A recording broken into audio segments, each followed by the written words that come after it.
swimmable as part of the Clean Green New Zealand. And I actually think that's, of course, I think most New Zealanders agree with this. This should be a priority. We should be able to swim.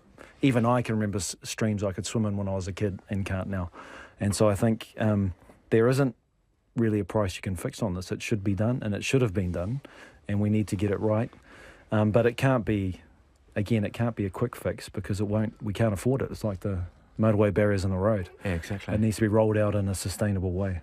Yeah, it's a complex problem again, Tim, but this, to use that resonance word again, has a simple resonance for New Zealand, doesn't it? I mean, irrespective of where you put the blame, wadeable doesn't seem good enough. No, it's a terrible word, and but it's interesting the way they're trying to reframe this debate because it's not a new one. Russell Norman, got in his canoe and went down those rivers. 5 years ago maybe. So this has been front and centre. But I remember a debate we did at the Nation before the last election with Amy Adams and Russell Norman, and it is a very difficult situation. I remember Amy Adams trying to defend wadeable. And it is a word that you don't want to be backed into the corner on national television. It's just not. There's nothing particularly proud about being wadeable. That's right. I can put my foot in it. Well, unless you're a duck. There's a statement of national pride. But nor has it, I mean, it may seem like, I think the Greens are partly characterising it, although I may be being unfair, but they've mentioned the present government as a kind of right-wing trampling of the environment, to please big dairy. But there's been a lot of trampling over the years, hasn't there? Oh, yes, it has. But the dairy growth is at the heart of it. I mean, the numbers are phenomenal. The growth of the national herd and the conversion of thousands of hectares of land. But we have a favourite question that we have used before in the past about when we reach peak cow, which we've tried on various ministers and leaders. Cow. Peak cow. What is New Zealand's peak cow? And with Landcorp this year, wasn't it, saying that they're backing away from their conversions in the Waikato. Maybe we have reached peak cow. Maybe we've had peak cow. And I think it would be good if we have. Hillary Clinton, media reporting she'll now become the official Democrats nominee for the presidency after the Puerto Rico primary one, and a shuffling of support among the superdelegates, Tim. Yes, well that's about her finally getting the numbers is about as surprising as Labour and Greens forming a partnership, isn't it? I haven't seen Sanders concede, though. Has he conceded? I haven't seen yet either. No. And it wasn't going to be decided until the very last primaries, including California. So she is presumably, what's the analysis? She's eager to be seen as the presumptive nominee heading into California. Yeah, you want to stop arguing with each other and start arguing with the bad guy. And she needs to start swinging at him. Yeah. And she needs some help. And she needs to stop being swung at by the guy who's supposed to be on her side, ultimately. But is she the nominee now or not, just because she's reached the magic number? Because if he goes to... in theory, presumptive is the word. Presumptive. But if he goes to the convention and says, listen, I want the super delegates re-allotted or whatever, if he wins California, the game's still on, isn't it? If he had a decent victory in California, is it still completely a done deal? I think it's been a done deal for a while, really. Bless him. He's the put paperwork is done. Yeah, exactly. Yeah. It's in the bag. There's no, for all the grassroots stuff, there's no way in which the superdelegates change enough for him or any powerful bloc actually move in a way that could change things. No, it is a done deal. Has been for a while.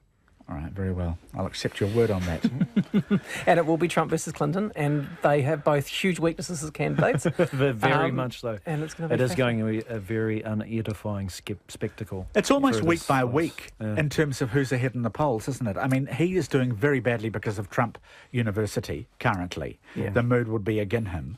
But you can't guarantee it's going to be the same in 2 weeks. The phone saga, the email saga is going to really hurt her, and it's going to probably drag on longer because it's outside of judicial control. So this is still the election in your mind that's impossible to predict? No, I'm backing, and we've talked about this plenty of times. I still think Clinton can't lose it. Oh, I'm not saying, but I'm countenancing. No charges against the mother of the boy who fell into the gorilla habitat at the Cincinnati Zoo. You agree? Well, if a kid can climb into the enclosure, it wasn't safe. Okay. Yeah, I agree. Though I just love the police officers. Like she was at home doing crack in the bathroom. She was trying. She was a hard-pressed mother who was trying. You can't charge her for that. Tim Watkin, Damon Celesta, thank you very much, gentlemen. On the panel today, thanks for your company, everybody. Checkpoint with John Campbell back today.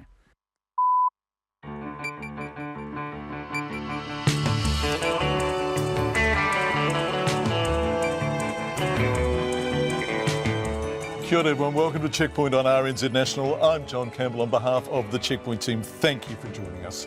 Tonight, Sir Graham Latimer, a man who believed in his people and his country and who helped shape both through his work. Gone at the age of 90. Muhammad Ali, tonight we discuss the extraordinary period in American history where black consciousness really started to take flight. And we do so with a man whose raised fist was at the centre of it. The politics of immigration, our gallery team surveys where the parties stand, and it's not together. Does Hillary Clinton have the numbers? And if so, what should Bernie Sanders do? Gareth Morgan on how our tax system is unfair and favours the rich, including him. And the business, the very personal business of forgiveness. A wonderful story from Northland. All of that and much more over the next 90 minutes. But first, here's Julie Moffat tonight with RNZ News. Preparations are underway to farewell one of the greatest Māori leaders. Sir Graham Latimer passed away at his home in Kaitaia today. Here's our Māori Affairs correspondent, Mahina Forbes. Sir Graham Latimer is being remembered as a leader who walked in two worlds, who had the ear of prime ministers and was able to improve life for Māori without waving protest banners. Legal action taken by Sir Graham against the government in 1986, affirming Māori rights in fishing, forestry and broadcasting, ended up in the Court of Appeal. The court declared unanimously that Treaty of Waitangi principles overrode everything else in the State-Owned Enterprises Act. Sir Graham was born in 1926 at Waiharara in the far north to a father of Ngāti Kahu, Te Rarawa and Te Aupōuri descent and a Pākehā mother. His body will lie in state at his marae in Pāmapuria near Kaitaia. E te rangatira moi mai rā, ko Mihingarangi Forbes tēnei. A community agency says it's been trying for years to get an autistic man released from a mental health unit, but the authorities are not willing to take a risk. Ashley Peacock, who's 38, has lived at the Tawhiri Matia unit run by Capital and Coast DHB in Porirua for nearly 10 years. Sharon Brett Kelly reports. Ashley Peacock's parents, Marlena and Dave Peacock, are demanding their son is released. They say he lashes out in the secure unit because he is frustrated, but he is not a risk to the community. The head of Community Connections, John Taylor, says the authorities have not been prepared to try something different to make Mr Peacock's life better. His advocate, Jack Wild, says putting him in a rural house with carers would be cheaper than keeping him at Tawhiri Matia. The Associate Minister of Health, Sam Lotoinga, says lack of funding is not holding up the case, but the matter is complex. He says he won't step in to change Ashley Peacock's situation. This is Sharon Brett Kelly. The Associate Transport Minister, Craig Foss, says there will be 11 funerals this coming week because of road crashes, and his heart goes out to the families. The police have described the long weekend's road toll, the worst Queen's birthday period since 1989, as horrific. Mr Foss says he's asked officials to see whether there were any common factors that may guide a future government response. Sadly, so much of our road toll is a combination of too much drink, drugs, far too excessive speed, fleeing from police, no seat belts or no helmets. So we'll see if there's any common denominators here over the weekend. But quite honestly, I shrug my shoulders and I feel a lot of pain because of that. Craig Foss, the Associate Transport Minister. Hillary Clinton is reported to have won the number of delegates that she needs to clinch the Democratic Party nomination for the US presidency. It follows a surge in support from superdelegates who are free to back whoever they choose. At a campaign rally in Long Beach, Mrs Clinton says it was an important milestone, but there's still work to do. We have 6 elections tomorrow, and we're going to fight hard, especially right here in California.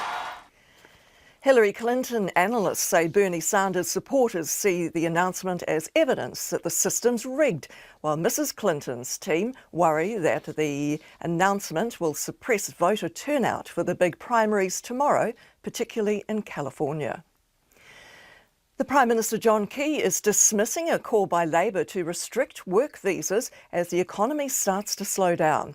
Labour leader Andrew Little says there should be a more active management of work visas, especially as unemployment visas rises in the back of a slowing economy. But John Key says that's not necessary.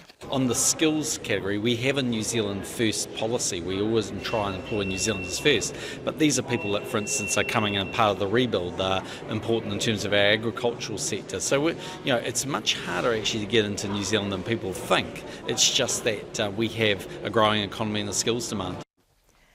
Police say a 25-year-old climber who died after falling in Egmont National Park today was equipped for the alpine conditions that he faced.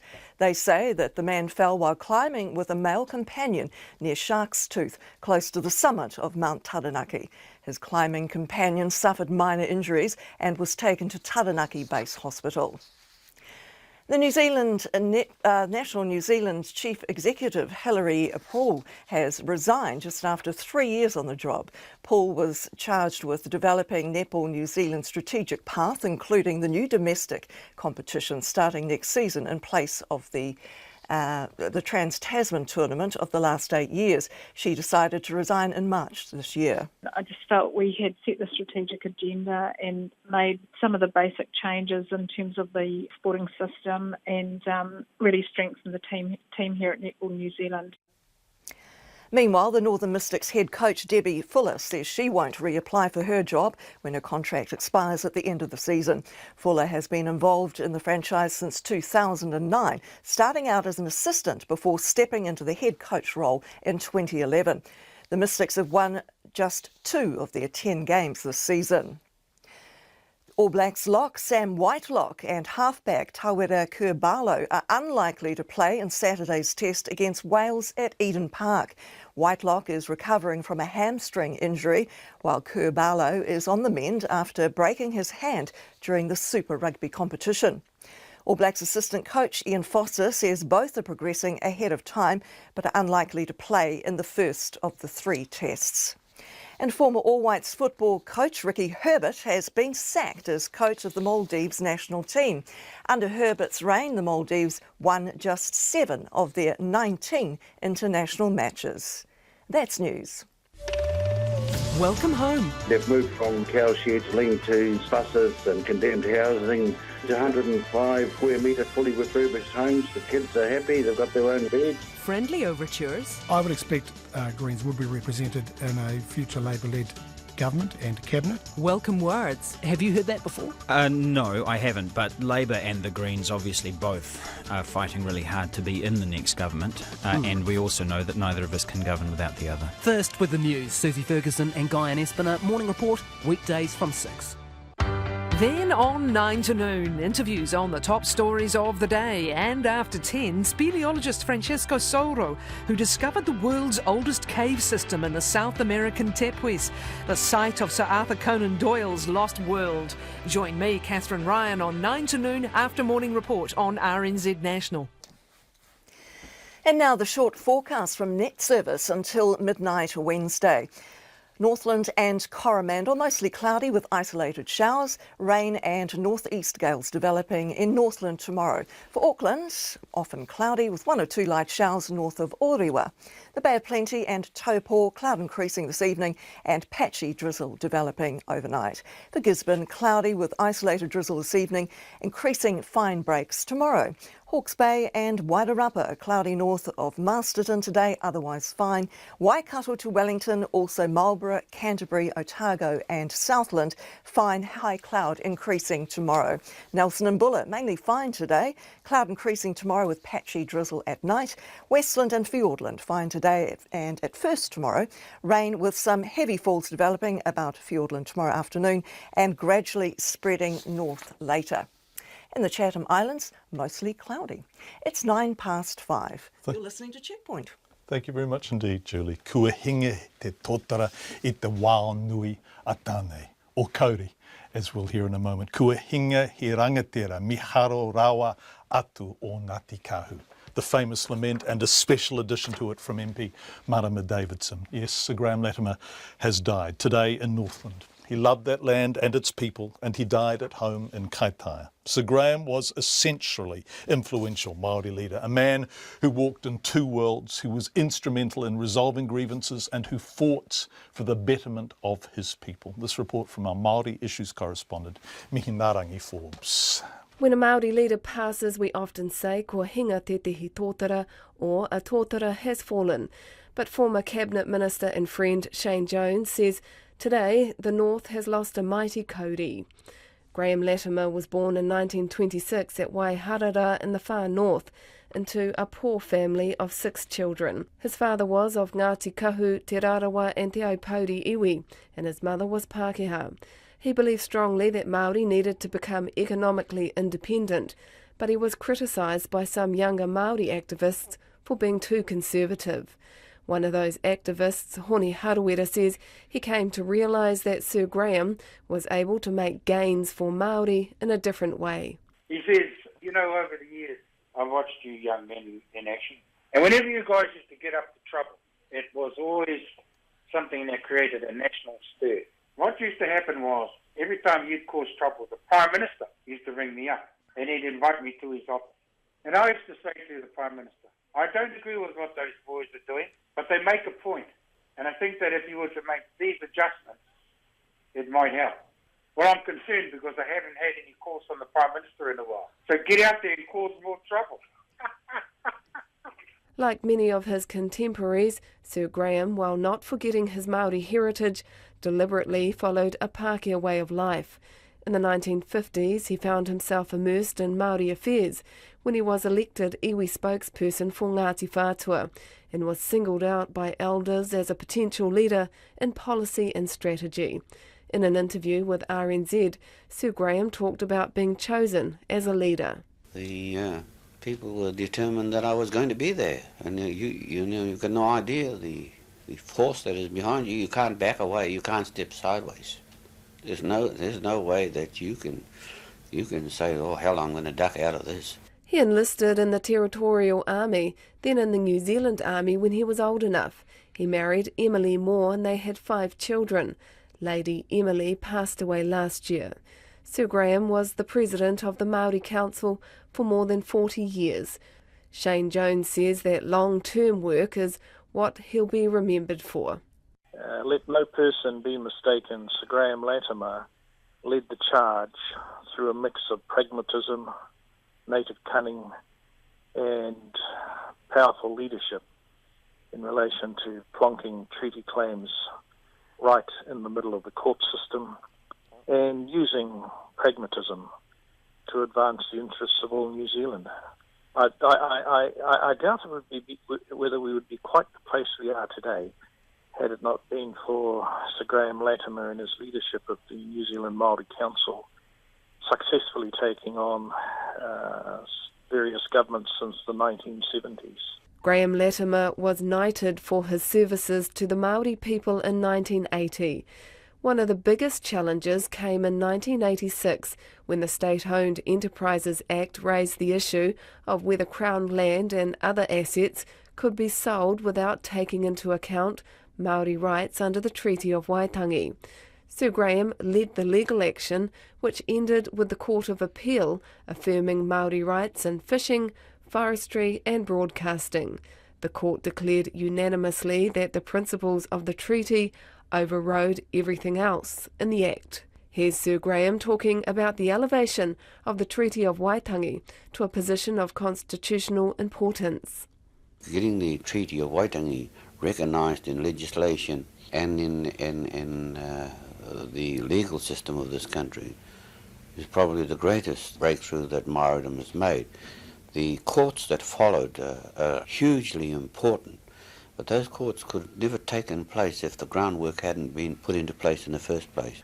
Sir Graham mortgaged his Northland farm to finance his legal battles, including the successful Privy Council action that led to the recognition of Māori rights to radio and TV frequencies to promote te reo. Sir Graham is survived by his 5 children. His body will lie in state at his marae in Pāmapuria near Kaitaia. Ko tahi whatukura I makaia ki waho, kia tangaro whakamautai, Hei rāhui mai I a hini moana, ko tahi whatukura I makaia mai, ki roto o Hawaii ki rangi, I takoto ai te ara whānui o tāne. Nō reira e kara e tā kiriama, haere. For Checkpoint, mihi ngā rangi Forbes. Tēnā koe mihi. 5:15 on Checkpoint. The parents of an autistic man living in a locked mental health unit say they've been battling for years to get him out, but red tape is holding up his release. Ashley Peacock, who also has an intellectual disability and has developed major mental health problems, has lived at the Tāwhiri Mate unit run by Capital and Coast DHB in Porirua, just north of Wellington, for nearly 10 years. Marlena and Dave Peacock are demanding their son is released to the community, saying he is not a risk. Sharon Brett Kelly reports. Ashley Peacock dreams of living in a fisherman's hut, away from the noise and stress of the secure mental health unit. But his father, Dave Peacock, says right now his 38-year-old son can only get out for 90 minutes every day. He takes apples and carrots down to a couple of ponies nearby and really enjoys that. Goes down to a chapel, does some planting in the garden. The rest of the day, Ashley is confined to the unit with a small lounge, fenced courtyard and his own tiny room with a mattress on the floor and a potty. Up until recently, he didn't do much at all. He used to go to bed in the afternoons through sheer boredom. But recently, and particularly since he's had a whole lot of rotten teeth taken out, he seems to have taken up with tying trout flies, which is an old hobby of his. The Peacocks say Ashley has been moved between multiple health services, including the Wellington Mental Health Unit, where they say he was dumped for 10 months. Mr Peacock says he and his wife want their son released to a house in the country, saying he is not a risk. He has a lot of strange thoughts and weird beliefs, but they're pretty harmless. And he's not an ex-murderer. He's a young, naive guy who loves animals, and he doesn't go around pulling the wings off flies or anything like that. I mean, he's basically so naive and fearful that his anger is really because of frustration, not because he really wants to hurt people. The Executive Director of Community Connections, John Taylor, says his agency has been trying to transition Ashley to the community for 2.5 years, but it's getting nowhere. He says the authorities have not been prepared to take a risk and try something different with Ashley. He has, episodes of being a fabulous guy, and that's what he is most of the time. But he can misinterpret things and get quite angry with people, and he can strike out and what have you. And I think we can have an environment where he suffers a lot less frustrations and therefore is far less likely to display those kind of characteristics. John Taylor says after years of delays, the authorities need to move quickly. The CCDHB and the Ministry of Health and the place where he's staying at the moment and various other individuals all seem to have a say in allowing resources to flow towards Ashley in a different way. And it's difficult to get that large number of people all lined up to say yes. Ashley's advocate, Jack Wild, says putting him in a rural house with carers would cost about $300,000 a year. That's still significantly less than what I would guesstimate Ashley's care costs at Tāwhiri Mate. It's cheaper to care for Ashley in the community than it is in a locked, controlled environment. Capital and Coast DHB says it doesn't speak about specific patients for privacy reasons, but it says it has to manage the tension between protecting individuals and keeping the community safe. The Associate Minister of Health, Sam Lotuinga, says a lack of funding is not holding up the case, but the matter is complex. But he says he won't step in to change Ashley's situation. Clearly I've got some sympathies for the family. But the family are working together with the DHB and the ministry officials to, work towards a better solution for Mr Peacock. Dave and Marlena Peacock, who are in their 70s, say they're getting too old to fight for Ashley and they want a home for him by the end of the year so he can have a better life. For Checkpoint, Sharon Brett Kelly. We're going to look at the broader issue of mental health funding later on Checkpoint. To American politics now, and Associated Press today declared Hillary Clinton has won the Democratic nomination, meaning she and Donald Trump will contest the US presidential election. Now, Associated Press isn't the decider, of course, to steal the word from George W. Bush. And Bernie Sanders will be hoping primaries tomorrow, including in California, where he's worked really hard to win those crucial votes, will embarrass AP's pretty reliable survey of Democratic superdelegates.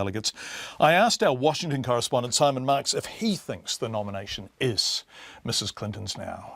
Well, in order to say whether she's got the numbers or not, I'm afraid you really need to be a mathematician, and the Associated Press, which tallies these delegates, keeps a very close eye on the numbers, and to everyone's surprise, here on Monday night in the United States, before a single vote is cast in the 5 primary contests that are due to take place for the Democrats on Tuesday, the Associated Press suddenly announced that it had been looking at its calculations, and it had reached the conclusion that, in fact, Hillary Clinton has already now secured the 2,383 convention delegates that she needs in order to claim that she is unstoppable on the road to becoming the Democratic Party's standard bearer this November. Now, the Clinton campaign has reacted to this very cautiously. They've put out social media statements saying that Mrs. Clinton is flattered by the attention that the Associated Press has devoted to this task, but they are reminding everyone that there are still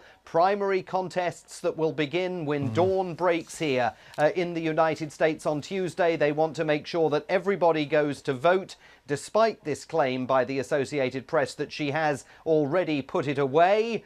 They want real votes over the next 24 hours, absolutely, to underscore that contention that, yes, indeed, Hillary Clinton is about to become the first woman to seek the presidency on behalf of a major American political party. What does Sanders do then? Because he has run such a formidable race against all odds. And as you say, he has galvanised youth vote. He has connected with people who seemed entirely alienated, disconnected from politics. How do the Democrats use him? How does Clinton use him if it is indeed her who's going to run?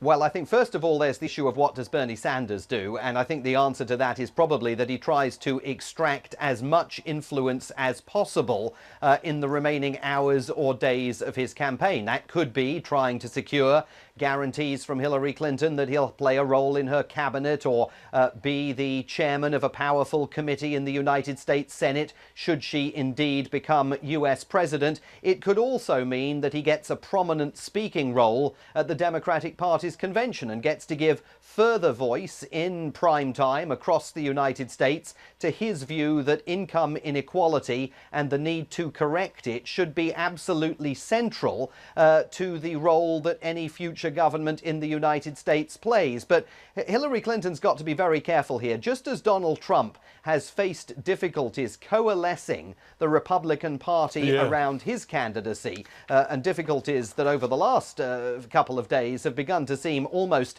insurmountable, so Hillary Clinton has got to find a way of, if you like, taking the anger out of some of these Bernie Sanders supporters who really have expressed deep personal animus towards her on the campaign trail over the last several months. She's going to have to try and find a way of defusing that, and the way you do that politically is by trying to reflect some of the messages that he's been putting across on the campaign trail in her own personal political philosophy as she goes forward.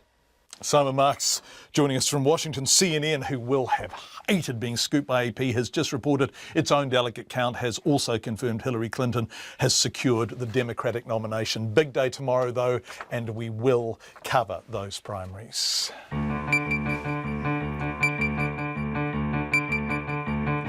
5:24 on Checkpoint. Coming up, a call for vendors to provide a meth test when they sell their homes after a Taranaki woman finds herself potentially having to pay $25,000 to clean up a house she bought in utterly good faith. And the Dunedin community rallies to save a farmer's herd of dairy cows after one is diagnosed with tuberculosis. Really sweet story from Dunedin. We'd love to hear from you, obviously, in any way you choose. Don't forget, you can text us, and many of you do. The text number is 2101. There's also email, Facebook, Facebook and Twitter too. New contracts for the country's budgeting services require them to deal with the same number of clients, yes, but slash funding by 25%. The government also intends to cap the number of sessions it funds and wants budgeting providers to share clients' personal information with work and income. The changes are part of a new system which launches in November, designed to make people more financially capable. That's the spin, but the reality? Catherine Hutton reports. A fortnight ago, the Associate Social Development Minister, Joe Goodhue, told RNZ the changes wouldn't result in a cut in funding. But a copy of the new contract obtained by RNZ News shows annual funding for core budgeting services will drop from $13 million to $10 million. And the contract says the new funding model won't meet demand, but suggests providers can look elsewhere, such as to the voluntary sector. The social policy researcher Charles Waldegrave says budgeting services, which rely heavily on volunteers, operate differently from the public service, and he warns against trying to impose public service standards on the voluntary sector. When you start imposing that on volunteers and you push the paperwork too far and the requirements too far, and you start saying, well, we'll take this budgeting service but we're going to fail that one, then the danger is you lose the goodwill of volunteers. They can't be bothered with trying to meet a whole lot of unnecessary paperwork. The new contract also calls for more collaboration with work and income case managers, including the handing over of personal information. One budgeting provider, who we've agreed not to identify, says people seek its services because of its independence and confidentiality. The budget advisor says in her experience work and income's case managers can be very judgmental and questions why work and income would want more information. In the past, they haven't had a lot of time to even peruse over the budget that we provide to the client to show to the case manager. They often just grab it and put it aside without actually looking at it. Now they want more information, and I don't understand why. Providers will be funded for 3-hour sessions rather than the number of clients they see, and the MSD will only pay for 100,000 sessions a year. That's about 2 per client. The MSD is offering to pay $95 for a 3-hour session, about $50 less than what they're currently paid. And yet she says the new contract is demanding a lot more work. They're wanting us to encourage their clients, to inspire their clients, to motivate their clients, when I feel that that's the work that they should be doing. But the kind of client that comes to us generally just wants to satisfy the obligation of getting a budget so that they can receive assistance from work and income. Charles Waldegrave is sceptical about restricting the number of funded sessions, saying budgeting is an ongoing process. The way we spend money is a learned behaviour, and people will fall back and they'll need help again. And it sounds like the funding isn't there for that. And when you see that the overall figures are actually saving money considerably, and yet using more language about how they're operating more closely with people and trying to take clients' needs into account, the two things don't add up together, quite frankly. The Minister, Joe Goodhue, told RNZ there had been no cut to the total budget, with the remaining $5 million set aside to fund the development and provision of further specialist services. She says the details of those services are still being finalised and won't come into force until July next year. But Labour's social development spokesperson, Carmel Sepuloni, says the change in contract definitely represents a cut.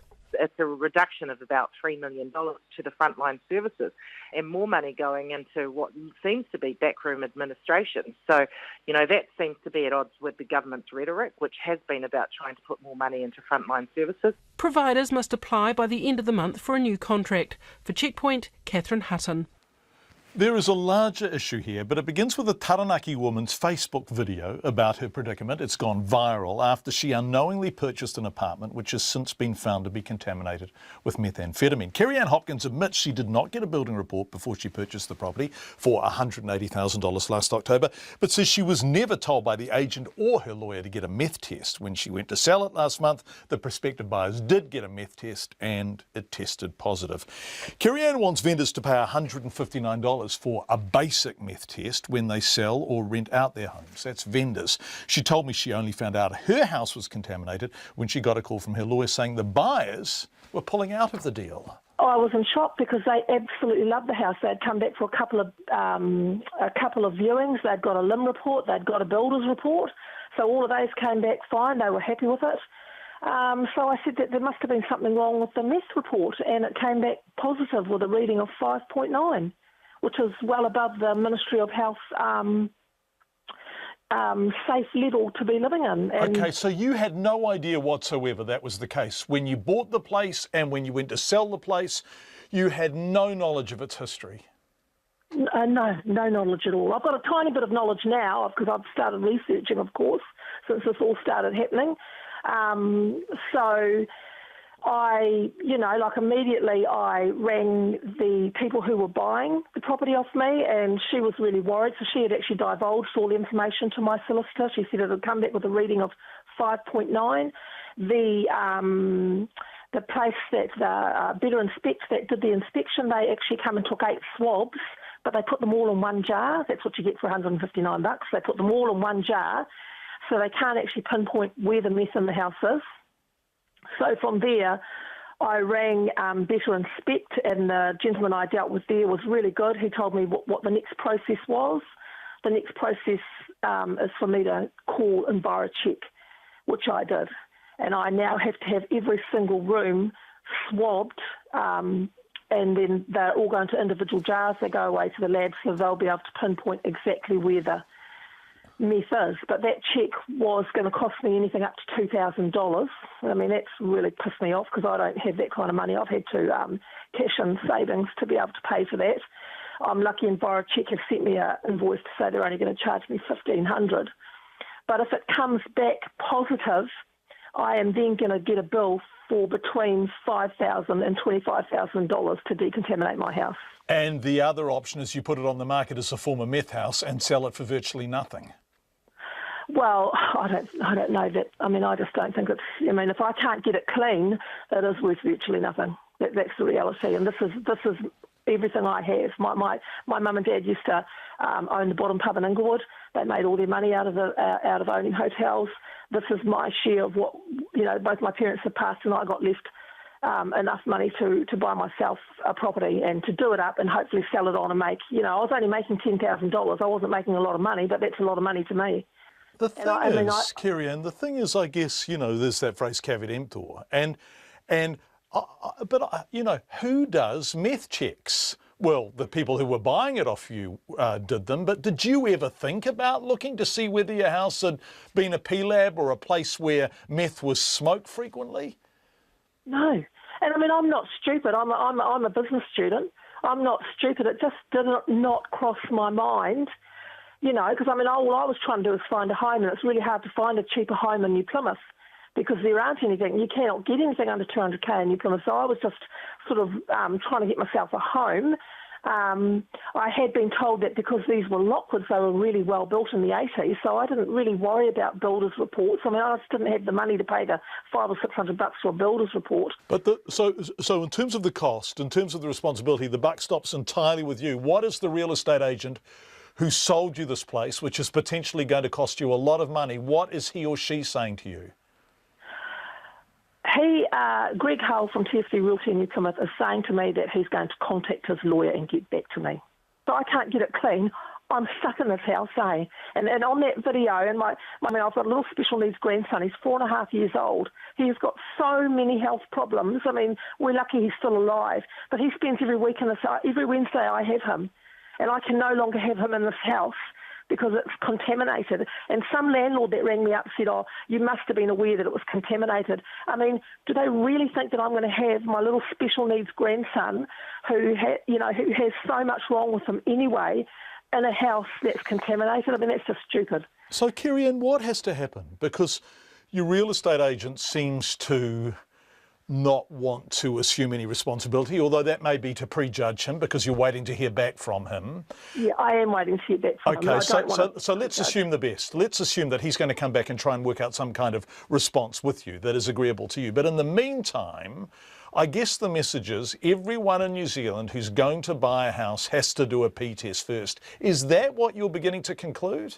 Every vendor that wants to sell a house needs to pay the $159 it costs to get the initial test done. I mean, it's $159. That's not big money. I mean, I've been so neurotic. I have spent probably close to 80 hours since my lawyer rang me last week what I think is decontaminating this house. I believe my house is going to come back clean. And if it does come back clean, well, then I'm going to be pissed off again, because all these agencies are out there getting on the bandwagon now, trying to solicit between $5,000, $10,000, $15,000, $25,000 out of people to decontaminate their homes, when for my home, I mean, I'm hoping it's taken as much as vinegar and ginola, but I'm lucky because it's block work that's been painted, and it's lockwood with a veneer cover, varnish cover over it, which means the meth's more than likely just been sticking on top of it. I don't have chipboard walls, so the meth can't absorb into the walls like some homes. So, I mean, I'm not an expert by any means, but in saying that, my Facebook video, I have had a lot of people contact me wanting advice, and I can't give that advice because I'm not a professional, but I'm doing the best I can to try and save myself $25,000. Kerry-Ann Hopkins, Summersby, big issue here. Now, Checkpoint in the specific case has contacted Greg Hull from TSB Realty in New Plymouth. He said the company was meeting with its lawyers this afternoon and will be making no comment on Kerry-Ann's situation until later this week. We will report back on what they say.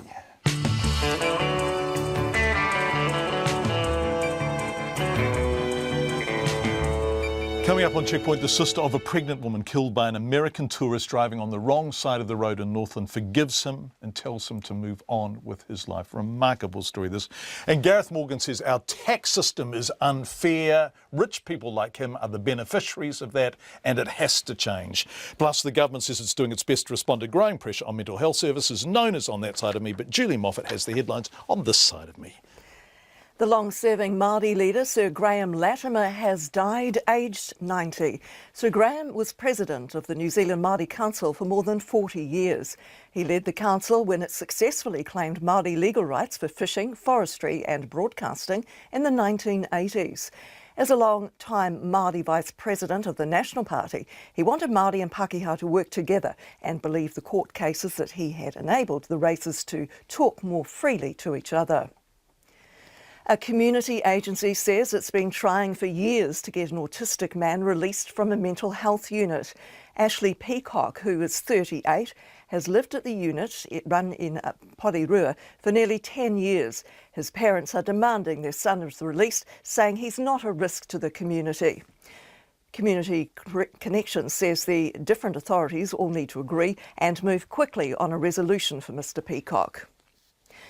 The Associate Transport Minister says his heart goes out to the families who will be attending funerals this coming week because of road crashes. The police have described the Queen's Birthday weekend road toll of 11, the worst since 1989, as horrific.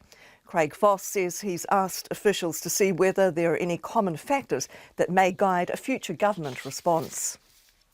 Hillary Clinton's reported to have won the number of delegates she needs for the Democratic nomination for the United States presidency. The figure was reached in the tally kept by the Associated Press and follows a surge in support from superdelegates who are free to back whoever they choose. The news comes ahead of contests later today in 6 states, including California.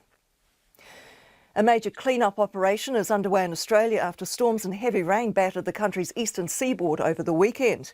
The storms and floodwaters have left 4 people dead and at least 3 missing across New South Wales, the Australian Capital Territory and Tasmania. Conditions have now eased in Tasmania and the worst of the weather has passed. It's 22 away from 6. Our next news and sport is at 6. Thanks very much, Julie. Feedback already on meth houses. Sorry, John Campbell, I built my house. If I ever sell it, I'm not paying to produce a test to say it's not a former meth house, says Paul Lecomte. Yes, if you built the place yourself and no one's been in it before you. How do you manage this? Nona Peltier, turning to business news now. Nona, we're looking at the truckometer index today. Nice to see you, Nona. Nice to see you too. Good to have you back. Okay, it's nice to be back, Nona.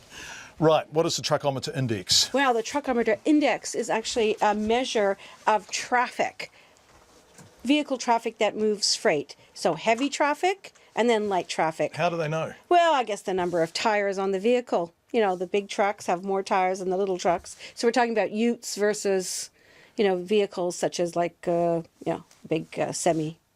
And anyways, the heavy traffic index. Wait a sec, hold on a sec. How does ANZ know? Do they have someone out there with a clipboard sitting in I actually, believe it or not, they could automate these things, John. Really, Right, they have like measures, and they take this data and they analyze it every month, and they come up with an index. Right. And they've been doing this for a while, and it gives sort of a more immediate picture of the health of the economy for the light traffic index, and then the heavy traffic index gives a broader, sort of a longer term 6-month view out, and it tends to kind of mirror what the economy is really doing. As well as updating us on our carbon emissions too. Kind of, right? Well, I'm not sure about that, Okay, John. so what's it saying? Well, it says that our seasonally adjusted index rose 1.7%. That's a fall over the month. That's not a very strong number, and it's a bit of a concern because it indicates that our second quarter, that's the months from April to June, may have not necessarily been very strong. So we're waiting to see what happens. The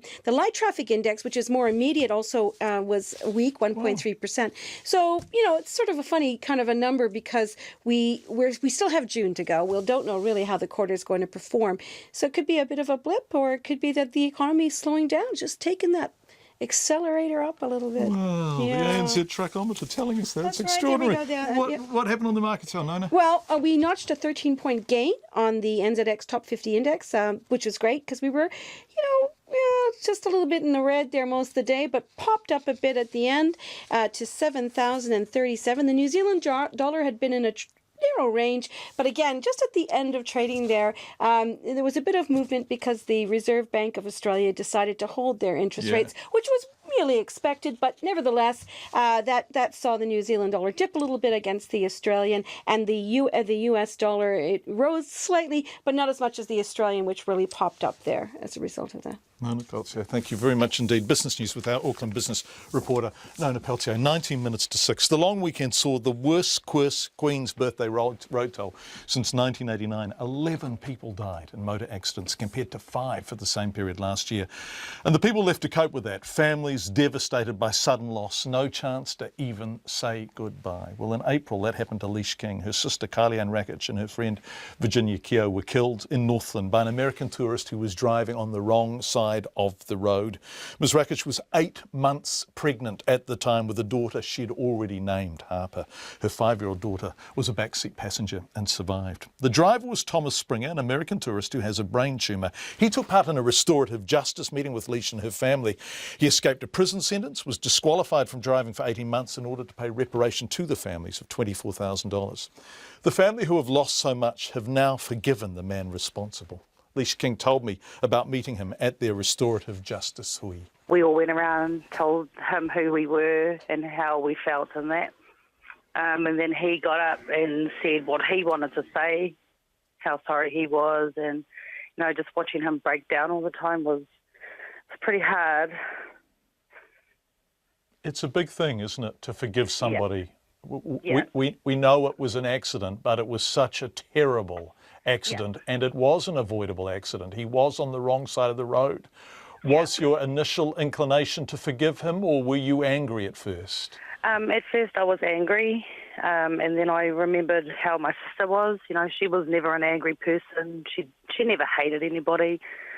She was, had a real kind heart, and I thought, well, that's not in us to hate people. So, and I felt sorry for him. So I said to him, everything happens for a reason. It just so happens you were there at that time. If it wasn't you, it could have been somebody else. But the way I saw it was he had already been dealt a life sentence with his brain tumour, so I just gave him a hug and I said to him, try to forgive yourself. We forgive you. And go home and spend whatever time left you have with your family. You asked him to forgive himself? Yeah. What did he say back to you when you said that? Oh, he said he couldn't. And I asked him, do you have to try? Because it'll eat you up. The brain tumour will eat you up faster than it is if you don't try and forgive yourself. But yeah, I felt really sorry for him. Did you feel like you were carrying your sis with you during this time? Yeah, did you feel like she was with you? Yeah, for sure. The whole time she was there. Yeah. What do you think his take on the whole business of restorative justice? Because this is a very New Zealand thing to have happened. And in America, he could have faced a massive lawsuit, he could have gone to prison. It would have been, one imagines, much more litigious and antagonistic. How do you think he felt after it was all over? I hope he felt okay. He looked fine after it was all over. He looked relieved that he didn't have to go to jail. I mean, I would have been too if I didn't have to go to jail.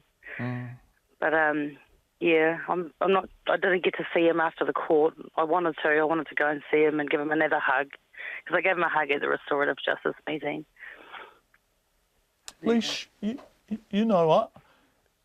When we first spoke, you were very upset, obviously. Yeah. This is a tragic, awful, appalling, preventable accident. But now you sound so full of forgiveness and generosity, and that's been over the course of just a few weeks. It's remarkable. How do you find yourself in this place?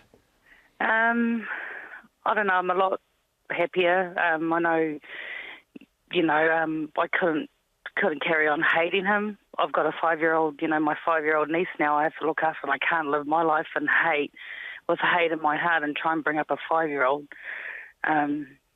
So you raising Carly-Ann's daughter? Yes.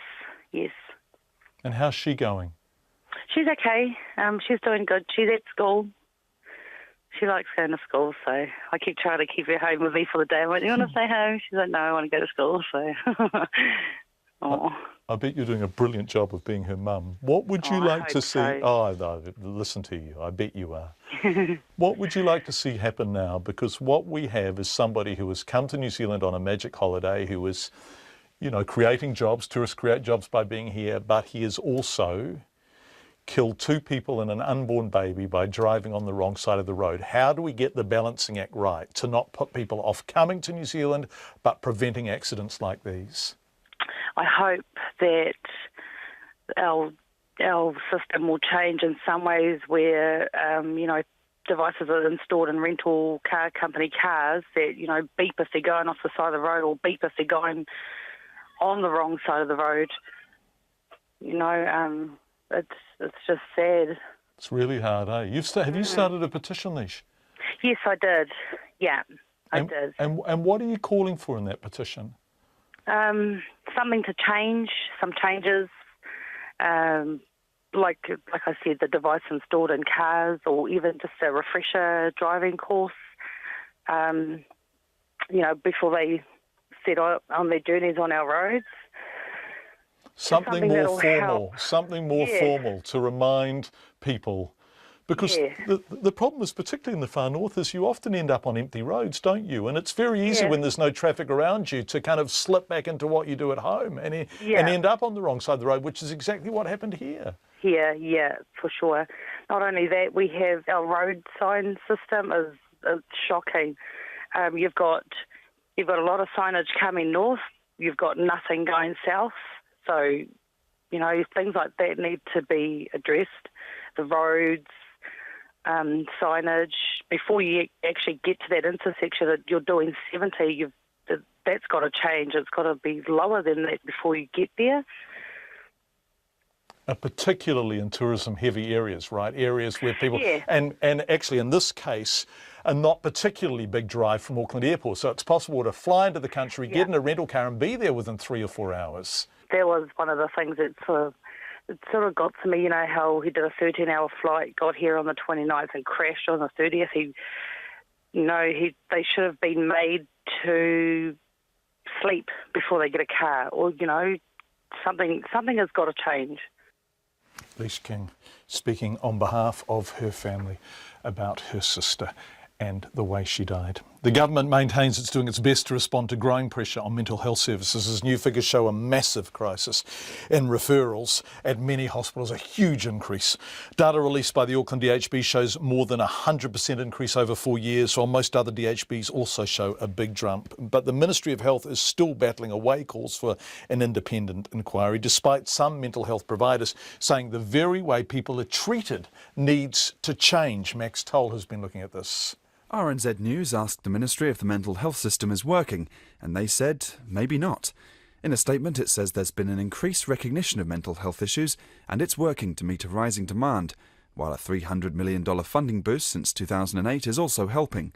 But while speaking to 9 to Noon this morning, which was given the numbers under the Official Information Act, the Dean of Health Services at Auckland University of Technology, Max Abbott, called for an independent commission of inquiry. The first thing needs to be that the quality of services and quality of life of people with the more severe mental disorders have the greatest need. The Green Party did the same in April after an internal review found Waikato's mental health and addiction services were facing massive pressure, which was damaging staff morale.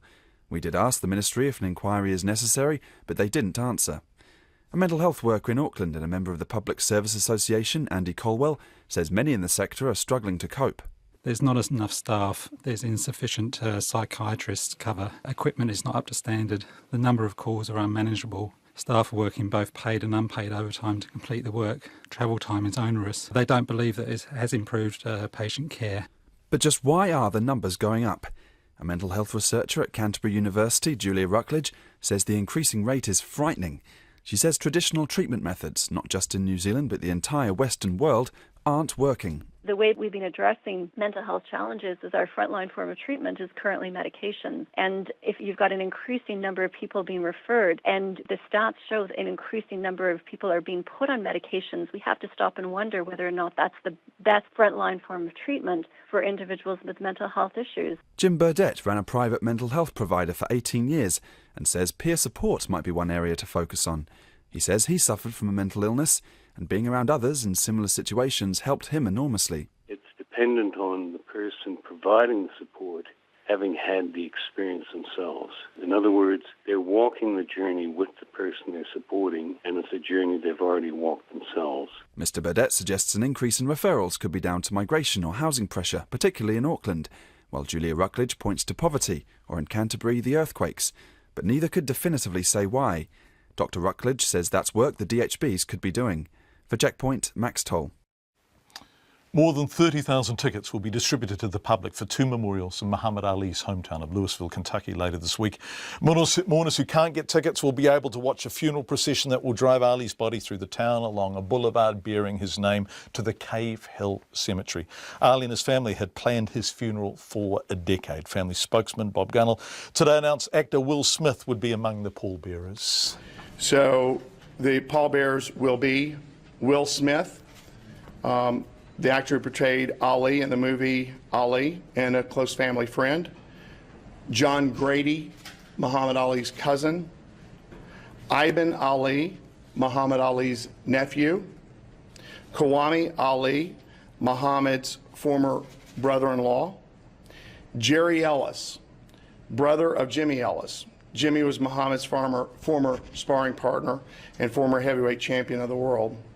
Lennox Lewis, former heavyweight champion of the world. Jan Waddell, Muhammad Ali's first cousin. And John Ramsey, Muhammad Ali's family friend. As the world celebrates that extraordinary life, we're also getting a history lesson about America in the 60s, about the black consciousness movement and about the men and women who stood up and gave it a voice. Among them, Martin Luther King, assassinated, Malcolm X, assassinated, Muhammad Ali, of course, and another name, John Carlos. In 1968, John Carlos won bronze for America in the 200 metres at the Mexico Olympics. His fellow countryman Tommy Smith won gold. And as the American national anthem played and the US flag was raised over the Olympic Stadium, Tommy Smith and John Carlos stood on the podium and raised their fists in black gloves in a black power salute. They also wore black socks and no shoes to symbolise black poverty. If you've seen the photo of them, you will remember that. It is an indelible image. And like much of what Muhammad Ali was doing and saying, it was highly controversial. This morning, I spoke to Dr. John Carlos about that time, about Ali, and about raising his fist on that podium. Well, the first thing came to my mind, the last thing that came to my mind is I'm a free man. You know, I stepped off the victory stand saying they could never put shackles back on John Carlos's ankles or mine. This was all really revolutionary then. And in 1968, Harlem was very much at the centre of all of this stuff. And you were there and Muhammad Ali was often there. What was that time like? Well, Ali and I used to run together. I was like 25 and he was 28. And we used to run together at schools and give speeches and talk to kids and take pictures and do a lot of things together. And then, you know, I'm the type of guy where I'm outgoing, but I don't like a whole bunch of crowds. And as Ali started to come back after they subjected him to, prosecution and all that kind of stuff, then people started magnetizing to him, and I kind of slide back. I don't like a whole bunch of crowds. I like to get up to make the necessary changes, but I don't like being in the picture that much. But he was and is a tremendous gift to this society in which we live. I look at Ali and say, Ali's gone on the physical aspect, but spiritually he'll never go. In my estimation, man, where they got the Big Dipper in the sky, well, for me, from this point on, it's Muhammad Ali in the sky. He's the Big Dipper. He's the biggest and the brightest star. Relative to what he's done with his life and his career, I would sit back and think that every civil rights activist, and I'm going back in time, Harriet Tubman, Nat Turner, all of them did their part, but all of them going to have to take a step back. And Muhammad Ali is going to be in the number one seat for what he has done, not just for black people, but for humanity as a whole around this world. Dr. Carlos, you spoke about Muhammad Ali, but on that podium, that Olympic podium in Mexico City in 1968, that was you and Tommy Smith who put those black gloves on your left hands and raised your arms in that Black Panther salute. That was you. When you sit back and think about that, you think about the beaches of the world and think about all the sand on the beaches of the world, and God reached down and picked up 3 grains of sand. Tommy Smith, Peter Norman, and John Carlos. I mean, you can't be anything but humbled and just honored that God would choose you and say you didn't have to do this, but you have the opportunity to make a difference in society. And thank God we all chose to do it. You must be so proud now. Do you look at that picture? When you look at that picture, what do you feel? Well, when I look at that picture or when I hear accolades from people, I think more about my mom and my dad, in terms of how they raised me, what concerns they had about me as a young kid. The fact that my father used to teach us when we were youngsters, whatever you do, don't do anything to disgrace or embarrass the family name. My sister texted me on my birthday yesterday to tell me, remember Dad used to tell us, whatever you do, don't disrespect the family name. And she said, by God, you put our name in stone. And that means a lot to me, to think that, so to speak, coming from chicken shit and turning it into chicken salad, it doesn't get any better than that. No, I reckon it doesn't. I've been reading a lot about you and Tommy Smith and Muhammad Ali. 1968 is 5 decades ago almost. And you know what?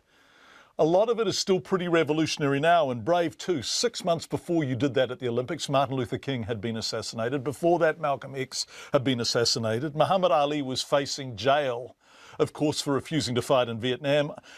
I was just watching Ali ask, why is Jesus white? And I just wonder, Dr. Carlos, where did all your courage come from?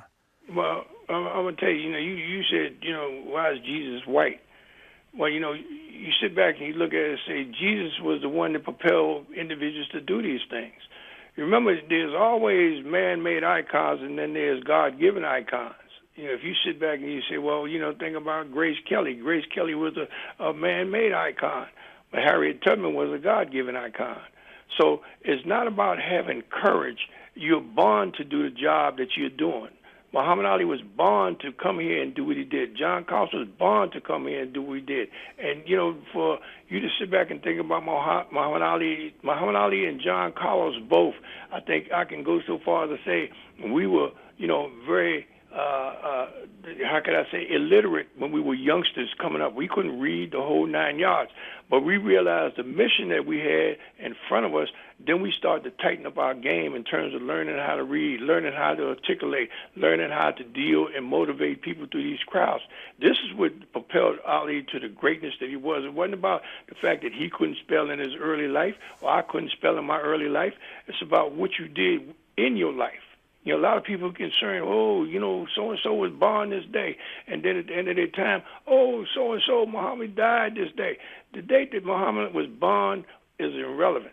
The date that he died is irrelevant. But what is relevant is what he did between those 2 days. And that's the thing that's going to carry him for the eons of time. Dr. John Carlos, gosh, it was a privilege talking to him. A couple of things I want to tell you about that interview. After it was over, we chatted on for a wee while, and he told me how much he loved Peter Snell. And he said he absolutely insists I pass that on to New Zealand. One of the most decent men he met in his time as an Olympian, he said. And the other thing, in that famous photo of he and Tommy Smith standing there with their fists raised, the Black Power salute, a triumphant declaration of identity, there is another man in the photo, the guy who won the silver medal. His name was Peter Norman. He was an Australian runner, and he obviously didn't participate in the protest, except he wore a badge in solidarity. And when he died recently back home in Australia, Tommy Smith and John Carlos were pallbearers at his funeral. It's a beautiful story. Lots coming up after 6 o'clock. Thank you for being with us on Checkpoint, and also meth tests. Lots of feedback on that. The $159 ones are useless. People say false positives and false negatives. Other people saying Checkpoint, the methamphetamine test, which indicates use, is an absurd moral panic. The solvents used in manufacture may be a health risk. Use has no proven hazard. It's a scam by health and testing agencies. And someone else asking, has she had the test independently double checked? It is 6 o'clock right now.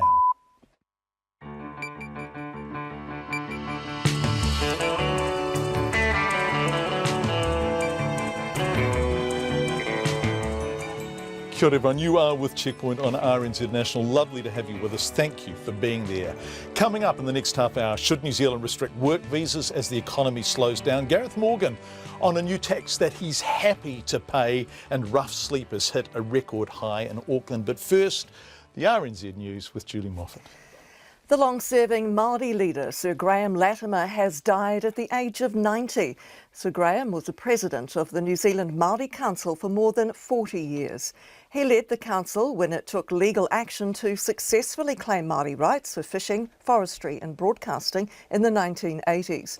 A long-time Māori vice president of the National Party, he wanted Māori and Pākehā to work together and believed the court cases had enabled the races to talk more freely with each other. That is the greatest gain that has come out of all the battles of the 70s and 80s. All we're arguing about airwaves and arguing about what's right and what's wrong, and that's not going to do us any damn harm. It's an element of sincerity from Pākehā to Māori. We mustn't lose sight of that. Sir Graham's affiliations were to Ngāti Kahu, Te Aupuri and Te Rarawa. A community agency says it's been working for years to try to get an autistic man released from a mental health unit, but the authorities are not willing to take the risk. Ashley Peacock, who's 38, has lived in the Tawhiri Matea unit run by Capital and Coast DHB in Porirua for nearly 10 years. His parents, Marlena and Dave Peacock, are demanding their son is released, saying he's not a risk to the community. The head of the Community Connections, John Taylor, says the authorities have not been prepared to try something different to make Mr Peacock's life better. He has episodes of being a fabulous guy, and that's what he is most of the time. But he can misinterpret things and get quite angry with people, and he can strike out and what have you. And I think we can have an environment where he suffers a lot less frustrations and therefore is far less likely to display those kind of characteristics. John Taylor says the different authorities all need to agree and move quickly on a resolution for Ashley Peacock. The government's rejecting claims that police underfunding has led to the worst Queen's Birthday road toll for 27 years. 11 people died over the holiday weekend, more than double last year's total. The Police Minister, Judith Collins, says the Labour Party is wrong to blame the high toll on underfunding and fewer police officers on the road. From the police comments, they had a very high presence on the roads. So even with that, you still get people who drive in unsafe conditions, or they drive too fast or with all sorts of distractions. And I think most of those people need to actually just follow the rules. Judith Collins says she still sees too many people try to drive while talking on their mobile phones. Hillary Clinton is reported to have reached the number of delegates she needs to clinch the Democratic Party nomination for the US presidency. She's been helped by a surge in support from the party's superdelegates, who are free to choose whoever they like. Voting is due to start early tomorrow in 6 states, including California, the next batch of Democratic primaries. The BBC's John Campbell reports. This has been a long and arduous process for Hillary Clinton, far tougher than she could have imagined when it became clear that a little-known 74-year-old senator from Vermont, Bernie Sanders, was to be her main rival. But according to the AP news agency, she is now the presumptive nominee for the Democratic Party, and an important piece of history has been made. Hillary Clinton will become the first woman to fight for the presidency. John Campbell in Los Angeles. The body of a woman has been found at Dover Heights in Sydney's east in the wake of the massive weekend storms. The police have been searching for a man missing off nearby Bondi Beach. He was yesterday seen jumping off rocks into waves in the southern site of Bondi's iceberg pool. One witness said the man just jumped in when the waves were going out, and when the waves came in again, he went under and disappeared. The confirmed death toll from the storms of the last few days is 5. The police say a 25-year-old climber who died after falling in Egmont National Park today was equipped for the alpine conditions that he faced. Area Commander Inspector Keith Burrell says the man fell while climbing with a male companion near Shark's Tooth, close to the summit of Mount Taranaki. A female climber saw him fall and alerted emergency services at around 11 o'clock this morning. A rescue helicopter was deployed and a paramedic was winched down to the man at about midday, but he was already dead. Inspector Burrell says the climbers had not underestimated the conditions. People involved in the latest incident were prepared to climb the mountain, had correct equipment, and it looks like that they are experienced, whereas we've had 2 groups earlier in the week that did climb the mountain ill-equipped. Inspector Burrell says the dead man's companion suffered minor injuries and was taken to Taranaki Base Hospital. It's been a double blow for Netball New Zealand today. The Chief Executive, Hilary Poole, has resigned following 3 years in the job. Poole spearheaded Netball New Zealand's strategic development, including the new domestic competition starting next season in place of the scrap Trans-Tasman tournament of the last 8 years. Meanwhile, the Northern Mystics head coach, Debbie Fuller, won't reapply for her job when her contract expires at the end of the season. After 5 years as head coach, Fuller says both for her and the Mystics, they need a change. It's kind of like you get to the end of a time and you can just sense that there needs to be some rejuvenation and a new focus in your approach. And I'm really confident that the board are going to find somebody to take the group through to get the group ready for the next competition. Debbie Fuller. The New Zealand women's hockey team has been bolstered by the return of 4 veterans for the upcoming Champions Trophy in London later this month. Kayla Whitelock, Gemma Flynn, Stacey Michelson and Sally Rutherford all returned for the final tournament before the Rio Olympics, and they set out to the International Hockey Open in Darwin next week. And the New Zealand women's football team will try to square their 2-match series against Australia when they take on the Matildas in Melbourne later tonight. Australia won the first friendly 2-0. Kick-off is at 7 p.m. That's news. More headlines at 6:30. Tonight on Nights, our pundit Brian Easton tries to make sense of the nation's housing crisis and how to get out of it. We have a window on the world of a forensic team recovering the remains of the victims of Argentina's dirty war. And there's the odyssey of Naresh Kumar, who, inspired by Sir Peter Jackson's Middle-earth movies, walked the length of New Zealand in sandals. On Nights with me, Brian Crump, after the news at 7 on RNZ National. Have you got weather? No, sorry. That's right.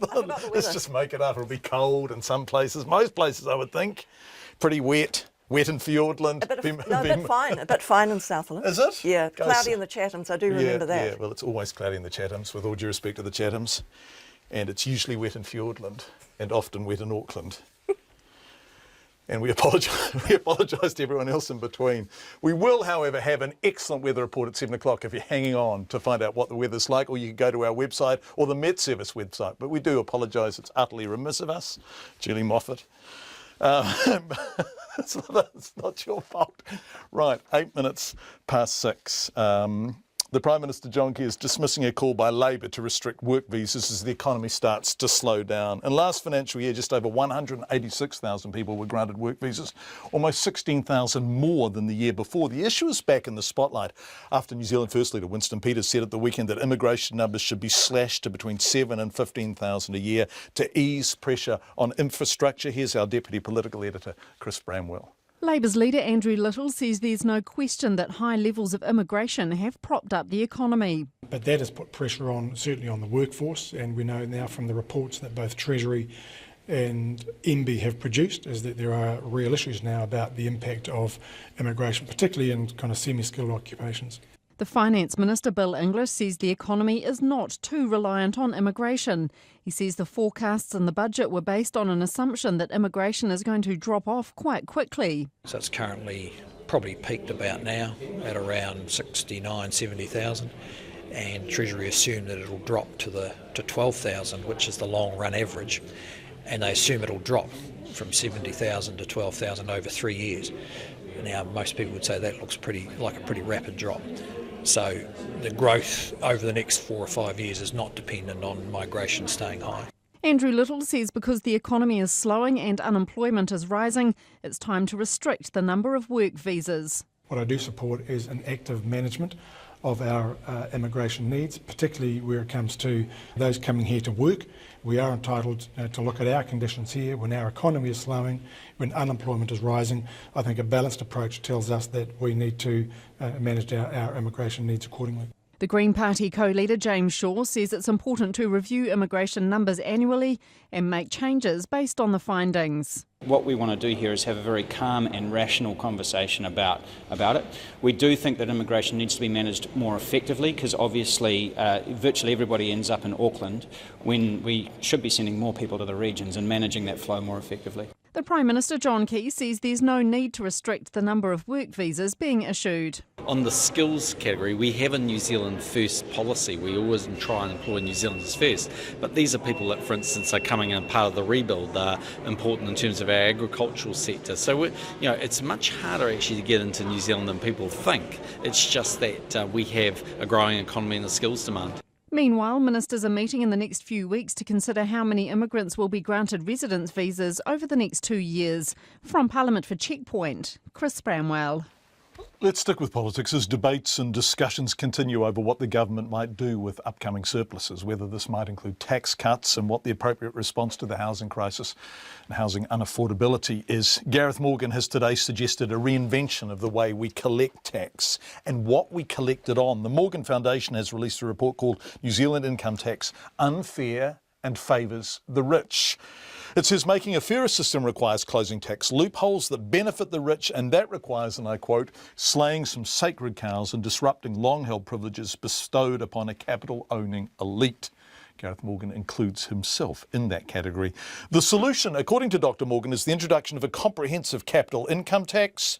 I asked him to explain exactly what a CCIT is. If you own capital, you get a return from it. Now, some of that form of return is taxable, like interest and dividends, that sort of thing, but a lot of it isn't. So use of the property, for example, is not taxable. Whereas what a CCIT would do is it would deem that all that capital has an income and that income should be taxed at whatever rate. Now, to put it in shorthand, John, this is how often it's referred to internationally. It's called a wealth tax. But really, the CCIT is not a wealth tax in the sense that it's not double taxing you. If you're already paying the tax on the income from that asset, then you don't pay again. So what the CCIT does is just augments the existing income tax structure. So it actually picks up that capital that is giving the owners a benefit that isn't being taxed and taxes it. And that will take out that unfairness in the tax system to the extent, I think, that we can probably get a 25% increase in income tax, which means that we can reduce tax rates on, say, PAYE proportionally by 25%. So forgive me for cutting in here. So you're talking about a 25% increase in revenue from taxation if a CCIT is introduced, which means there can be commensurate reductions in PAYE, which is the tax most likely to be paid by people with no other forms of income, right? That's right. And that's why I'm saying currently the income tax system is extremely unfair. And, you know, you see a whole lot of the richest people in New Zealand who, you know, declarable income is no higher than the sort of 70,000. So, you know, if that's not telling you that this system can be gamed, I don't know what is. Gareth, you refer to deliberate loopholes. Do you think the system has been drafted, created, designed to exclude precisely this kind of wealth from being taxed? Well, I think increasingly that's the case. So, you know, increasingly instead of taking on the sort of uber-rich elite, what we're doing now is finding ourselves taking on the property-owning class. And even if somebody doesn't own property now, they see themselves as inheriting it from their parents, and so you're taking them on as well. So it's quite a big elite that one ends up here saying, hang on, this playing field is not fair, this is not level. And so what we will see, we're already seeing it, we'll see more of is more and more people get locked out of property ownership because it's, you know, it's so hard to enter when the price of property is so high. Given how cautious governments are around tax, how do you make a CCIT politically palatable? Can you do that? Would you ever persuade, for example, a national party and a national government to introduce such a thing? Well, I think you can, because, I mean, the longer this goes on, the longer it's distorting the allocation of capital in the economy and inhibiting growth in the economy. So it's not just an argument about fairness, it's actually an argument about efficiency of use of capital. You know, at the margin, what do I do with my marginal money? I go and buy property with it. Well, that's not necessarily the best economic return. I'm doing it because after tax it's the best return, because I don't pay effectively tax on it. So that's actually you know, restricting GDP growth, employment and jobs. So if you can sell this on the basis that let's make it not only fairer to people, but let's make it more efficient, then I can't see, I mean, the sort of preliminary work I've done on this, John, and we'll publish the whole thing by the end of the year, is that I think I can make 90% of people better off by this change. So my guess is, Gareth, my guess is that you might be one of the 10%. Yeah, I am. Right. Yeah. Do you own properties? Do you own investment properties? Yeah. Well, I own properties. I wouldn't call them well. They are investment properties, but they don't. I don't tend to have tenants because, as I've said this publicly before, you know, they tend to make the carpets dirty. So you were land banking, and you were making profits that aren't taxed in the same way that, say, somebody who was cleaning toilets in an office on split shifts is paying tax, right? Totally. That's completely correct. Yeah, that's right. And that's the unfairness of it. And I'll continue to do that, as will all this property owning class, as long as this tax distortion remains. So we actually need to deal to it. It's a question of, as you have alluded to, who's got the balls to actually do it. But I mean, if you can sell it to people by saying, well, we can take the revenue we gain by expanding the tax base and cut tax pro rata in terms of PAYE tax rates, then very quickly you can work out that most people actually would be better off. There's 10% roughly that will be worse off. I'll be one of those. So I'll get a far bigger tax bill than I pay now. But then I look at it in cold light of day, John, I say, well, you know, if I've got to pay another whatever it is, $500,000, million a year tax, am I going to cry about it? And the answer is no. Gareth Morgan talking about a CCIT and the unfairness of our tax system. This is an issue we're going to keep looking at over the weeks and months ahead. In breaking news, the BBC is reporting an explosion near a bus stop in central Istanbul has wounded several people. The attack occurred during the morning rush hour near the city's historic quarter. Ambulances are at the scene. We will update that if we hear more from the BBC or anyone there. We also want to say lots and lots of people giving us feedback on how much they've enjoyed not having a formal weather forecast. Yes. As somebody said, I can look out the window and see what the weather's like. Thank you all for that. I don't think we will ad-lib them on a regular basis, though. A Dunedin dairy farmer has decided to keep his remaining herd of cows despite being shut down by the Ministry for Primary Industries. Merrill McNeil and his wife Alex have been running their business Holy Cow, selling raw milk since 2003 without any incident. The business was shut down, though, after one non-milking cow then tested positive for TB, and the couple is banned from selling raw milk for a minimum of 5 years. The remaining cows have all tested negative. Since this plight was aired on One News last night, friends and customers have organised a Give a Little account to save Merrill's herd. A short time ago I spoke to Merrill and he told me what happened after the infected cow was euthanized. When the disaster, I'll just call it, happened, I didn't need a calculator to figure that zero income from the cows and roughly $100, $110 a day feeding costs for 6 years wasn't going to add up that well. So I very reluctantly made plans for them all to be slaughtered. After the TV show, which I haven't seen because I'm a radio person, in the middle of that night, I decided that I couldn't send everybody, and I kept going down through the list, and I ended up realizing that I needed to keep absolutely everybody. So I, that following morning, called off the cattle truck without a great deal of confidence that I could keep things going, but since that time I've had a tremendous amount of community support, and people have been dumping money into an account to feed the cows. So at the moment we're in fine shape.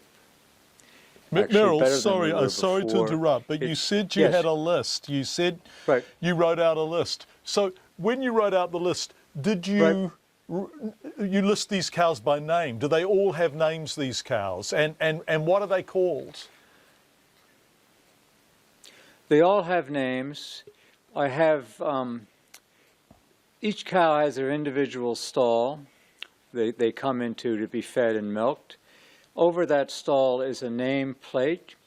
On that name plate is their name, their mother and father's name, typically their grandmother and grandfather's name, and sometimes another generation as well. Some of these cows I've had 4 generations of here. So yes, for instance, I said I can't sell, or I can't butcher Sweet Pea. Her mother, Sweetie, was my absolute favorite cow.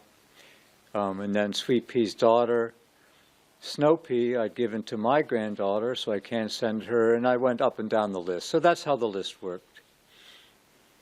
So these are like family members. This is really old-fashioned farming. And so a terrible thing has happened. You have a beast with TB, only one. She wasn't part of your milking herd, but nonetheless you are effectively out of business for a minimum of 6 years.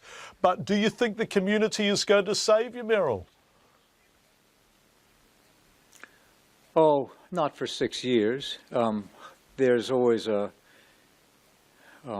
dropping off of support as people forget things. But I have other plans.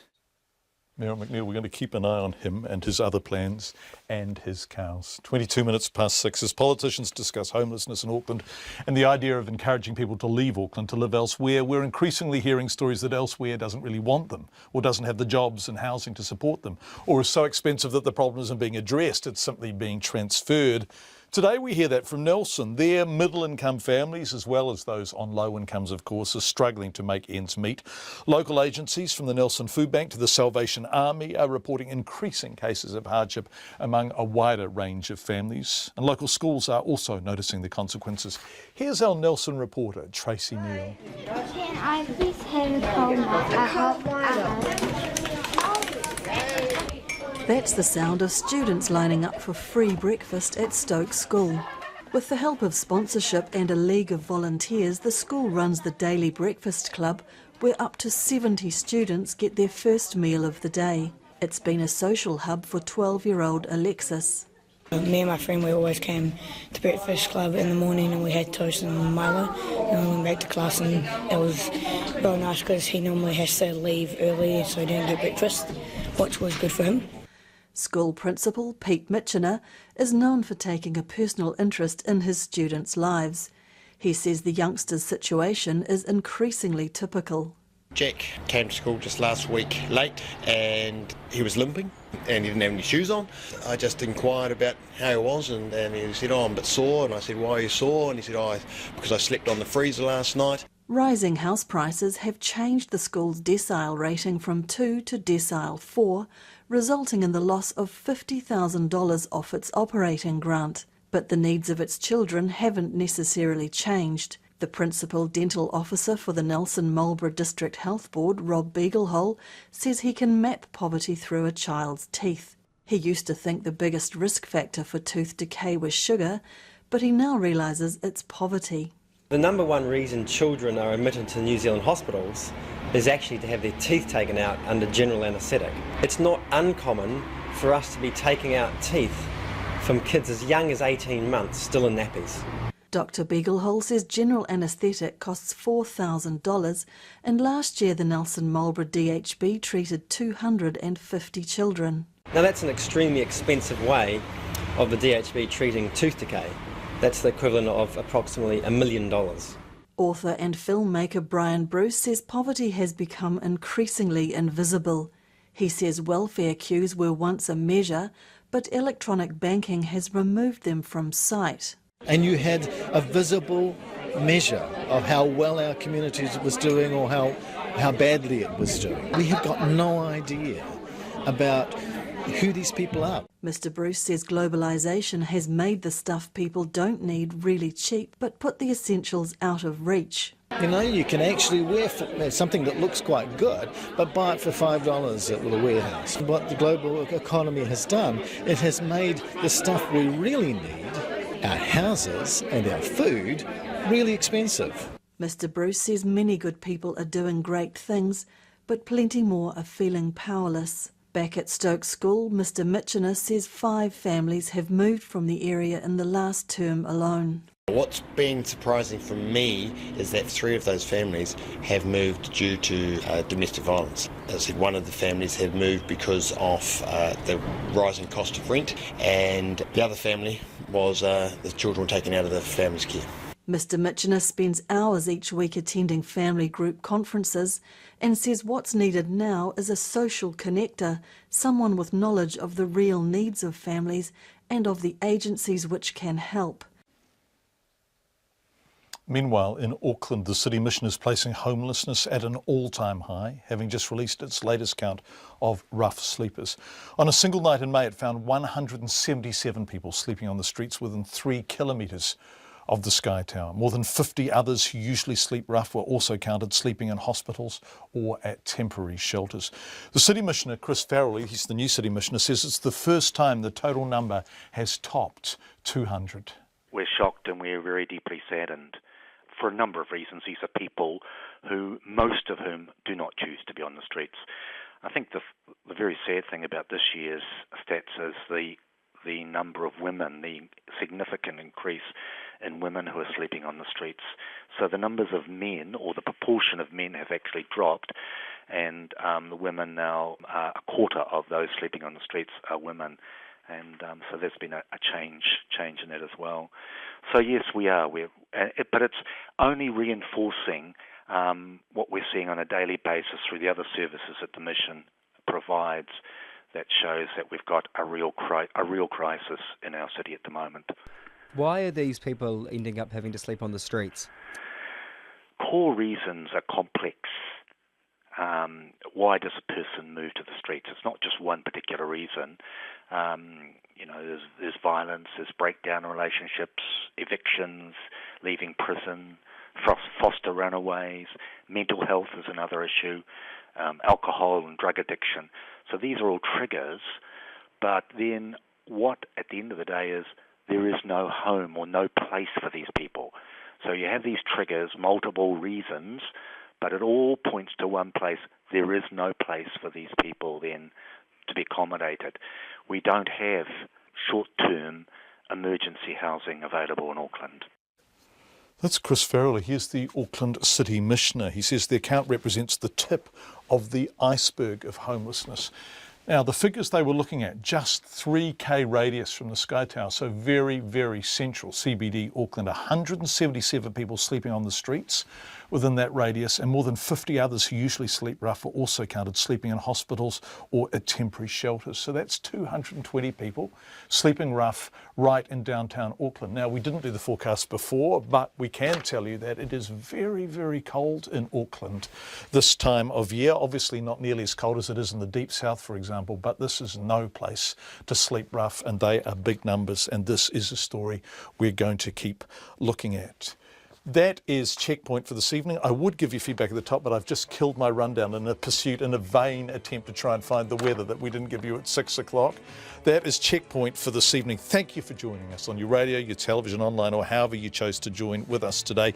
You can hear highlights in late edition at 10:15 this evening, and all of our stories are available on the website rnz.co.nz/checkpoint. Do go to the RNZ website. It's top notch, and for all the latest information, feature stories from New Zealand and around the world, go to the rnz.co.nz home page. Next up, in 20 seconds from now, World Watch PM with John Greaves. All you need to know from around the world with John. But until tomorrow night at 5 o'clock, from me, John Campbell, and our excellent, hard-working Checkpoint team, thank you for being with us. Ka kite anō, and a very good evening indeed.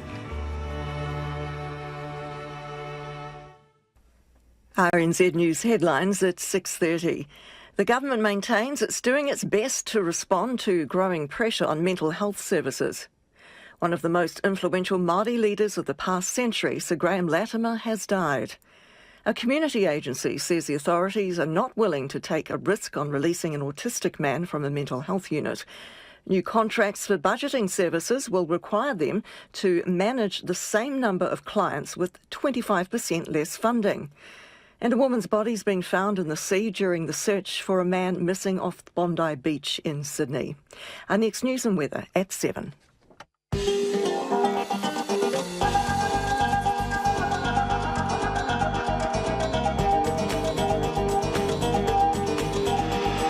Welcome to World Watch PM. I'm Elizabeth Brown. Tonight, the numbers stack up for Hillary Clinton. Ukrainian security